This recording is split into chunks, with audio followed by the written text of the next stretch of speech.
সাহস থাকলে কিয়েভে আসুন পুতিনকে জেলেনস্কি। ভেনেজুয়েলায় বন্দীদের সাধারণ ক্ষমা করতে যাচ্ছেন অন্তর্বর্তী প্রেসিডেন্ট। ডলার নেই জাতিসংঘে চাঁদা চেয়ে গুতেরেশের চিঠি। ইসরায়েলকে ৩০টি অ্যাপাচি হেলিকপ্টার দিচ্ছে যুক্তরাষ্ট্র। হরমুজ প্রণালীতে মহড়া নিয়ে ইরানকে সতর্ক করল যুক্তরাষ্ট্র। ইউক্রেনের প্রেসিডেন্ট ভলোদিমির জেলেনস্কি রুশ প্রেসিডেন্ট ভ্লাদিমির পুতিনকে সরাসরি আলোচনার জন্য কিয়েভে আসার আমন্ত্রণ জানিয়েছেন। শুক্রবার সাংবাদিকদের সঙ্গে কথা বলতে গিয়ে জেলেনস্কি বলেন, পুতিনের যদি সাহস থাকে তাহলে তিনি কিয়েভে এসে আলোচনায় বসতে পারেন। তিনি জানান এটি প্রকাশ্য আমন্ত্রণ। জেলেনস্কি স্পষ্ট করে বলেন তিনি মস্কো বা বেলারুশে গিয়ে কোনো বৈঠকে বসবেন না। ক্রেমলিনের মস্কোয় আলোচনার প্রস্তাবের জবাবে তিনি বলেন, পুতিনের সঙ্গে মস্কোয় দেখা করা তার পক্ষে সম্ভব নয়। বরং কিয়েভেই আলোচনায় বসতে পারেন পুতিন যদি তিনি চান। ইউক্রেনের প্রেসিডেন্ট আরও বলেন, রাশিয়া ইউক্রেনের বিরুদ্ধে আগ্রাসন চালাচ্ছে এবং বেলারুশ এতে রাশিয়ার সহযোগী। এ কারণেই ওই দুই দেশে গিয়ে বৈঠকের প্রশ্নই ওঠে না। এর আগে ক্রেমলিন জানিয়েছিল তারা ইউক্রেনকে মস্কোয় আলোচনার জন্য আমন্ত্রণ জানিয়েছে, তবে এখনও কোনো সাড়া পায়নি। ভেনেজুয়েলার অন্তর্বর্তী প্রেসিডেন্ট দেলসি রদ্রিগুয়েজ রাজনৈতিক বন্দীদের মুক্তির পথ খুলতে একটি সাধারণ ক্ষমা আইন আনার ঘোষণা দিয়েছেন। শুক্রবার টেলিভিশনে দেওয়া ভাষণে তিনি জানান, ১৯৯৯ সাল থেকে এ পর্যন্ত রাজনৈতিক সহিংসতার সঙ্গে জড়িত সব ঘটনার ক্ষেত্রেই এই আইন প্রযোজ্য হবে। জরুরি ভিত্তিতে বিলটি জাতীয় সংসদে উত্থাপন করা হবে বলেও জানান তিনি। রদ্রিগুয়েজ বলেন, এই আইন রাজনৈতিক সংঘাত ও সহিংসতায় সৃষ্ট ক্ষত সারিয়ে তুলতে সহায়ক হবে এবং দেশের বিচার ব্যবস্থা ও সামাজিক সহাবস্থায় ইতিবাচক পরিবর্তন আনবে।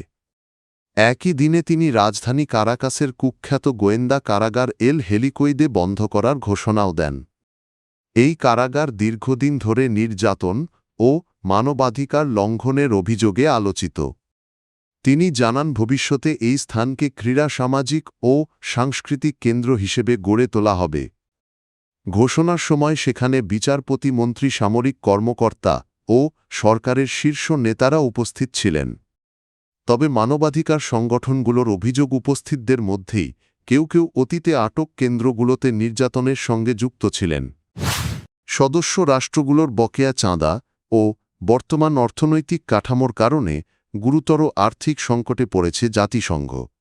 এ সপ্তাহের শুরুতে সদস্য দেশগুলোর কাছে পাঠানো এক চিঠিতে জাতিসংঘ মহাসচিব আন্তোনিও গুতেরেশ এই সংকটের কথা তুলে ধরেন। তিনি সদস্য রাষ্ট্রগুলোকে জাতিসংঘের আর্থিক নিয়ম সংস্কারে সম্মত হতে অথবা সময়মতো ও পূর্ণাঙ্গভাবে চাঁদা পরিশোধের আহ্বান জানান। গুতেরেশ সতর্ক করে বলেন, প্রয়োজনীয় অর্থ না পেলে জাতিসংঘের কার্যক্রম চালিয়ে যাওয়া কঠিন হয়ে পড়বে। শুক্রবার এক সংবাদ সম্মেলনে জাতিসংঘের মুখপাত্র ফারহান হক বলেন, চাঁদা পরিশোধের বিষয়টি এখনই নয়তো কখনোই নয়, এই সংকটময় অবস্থায় পৌঁছেছে। যদিও চিঠিতে কোনো দেশের নাম উল্লেখ করা হয়নি, তবে বহুপাক্ষিক সংস্থাগুলোর জন্য যুক্তরাষ্ট্রের অর্থায়ন কমানোর সিদ্ধান্তে পরিস্থিতি আরও জটিল হয়েছে। সাবেক প্রেসিডেন্ট ডোনাল্ড ট্রাম্পের প্রশাসন জাতিসংঘ সহ ৬৬টি আন্তর্জাতিক সংস্থা থেকে সরে দাঁড়ানোর পরিকল্পনার কথা জানিয়েছিল এবং বোর্ড অব পিস নামে নতুন একটি উদ্যোগও চালু করে। যুক্তরাষ্ট্র ইসরায়েলের কাছে প্রায় $৩.৮ বিলিয়ন ৩০টি অ্যাপাচি যুদ্ধ হেলিকপ্টার বিক্রির অনুমোদন দিয়েছে। এই বিক্রির সঙ্গে প্রয়োজনীয় সামরিক সরঞ্জামও অন্তর্ভুক্ত থাকবে। বার্তা সংস্থা এএফপি জানায়, এই হেলিকপ্টার বিক্রি ইসরায়েলের জন্য অনুমোদিত মোট $৬.৭ বিলিয়ন একটি নতুন অস্ত্র প্যাকেজের অংশ। প্যাকেজটিতে মার্কিন প্রেসিডেন্ট ডোনাল্ড ট্রাম্প দৃঢ় সমর্থন দিয়েছেন। মার্কিন পররাষ্ট্র দপ্তর এক বিবৃতিতে জানায়, যুক্তরাষ্ট্র ইসরায়েলের নিরাপত্তার প্রতি প্রতিশ্রুতিবদ্ধ। ইসরায়েলকে আত্মরক্ষার জন্য শক্তিশালী ও প্রস্তুত রাখা যুক্তরাষ্ট্রের জাতীয় স্বার্থের সঙ্গে সরাসরি জড়িত।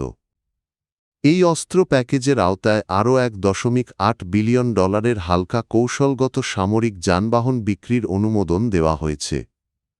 বর্তমানে গাজায় একটি নাজুক যুদ্ধবিরতি কার্যকর রয়েছে। এর মধ্যেই এই অস্ত্র বিক্রির ঘোষণা এল। যুক্তরাষ্ট্র প্রতিবছর ইসরায়েলে বিপুল পরিমাণ সামরিক সরঞ্জাম পাঠায়, যার একটি বড় অংশ বিক্রির পরিবর্তে সামরিক সহায়তা হিসেবে দেওয়া হয়। হরমুজ প্রণালীতে ইরানের সামরিক মহড়াকে ঘিরে সতর্ক বার্তা দিয়েছে যুক্তরাষ্ট্র। মার্কিন সেনাবাহিনী বলেছে ইরানের কোনো অনিরাপদ বা উস্কানিমূলক আচরণ তারা মেনে নেবে না।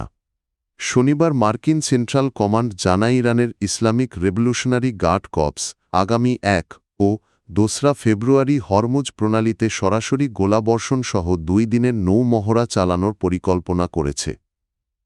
এই কারণে ইরানকে নিরাপদ ও পেশাদার আচরণ করার আহ্বান জানানো হয়েছে। সেন্টকম সতর্ক করে বলেছে, আন্তর্জাতিক নৌযান চলাচল বাধাগ্রস্ত হলে সংঘর্ষের ঝুঁকি বাড়বে এবং এতে আঞ্চলিক অস্থিতিশীলতা সৃষ্টি হতে পারে। তবে যুক্তরাষ্ট্র স্বীকার করেছে, আন্তর্জাতিক জলসীমা ও আকাশপথে কার্যক্রম চালানোর অধিকার ইরানের রয়েছে। একই সঙ্গে জানানো হয়েছে, মধ্যপ্রাচ্যে অবস্থানরত মার্কিন বাহিনীমিত্র দেশ ও বাণিজ্যিক জাহাজের নিরাপত্তা নিশ্চিত করতে যুক্তরাষ্ট্র কঠোর অবস্থানে থাকবে। মার্কিন সেনাবাহিনী স্পষ্ট করে বলেছে, কম উচ্চতায় উড্ডয়ন অস্ত্রসহ বিমান চলাচল, দ্রুতগতির নৌযানের বিপজ্জনকভাবে কাছে আসা বা মার্কিন বাহিনীর দিকে অস্ত্র তাক করার মতো কোনো আচরণ গ্রহণযোগ্য হবে না।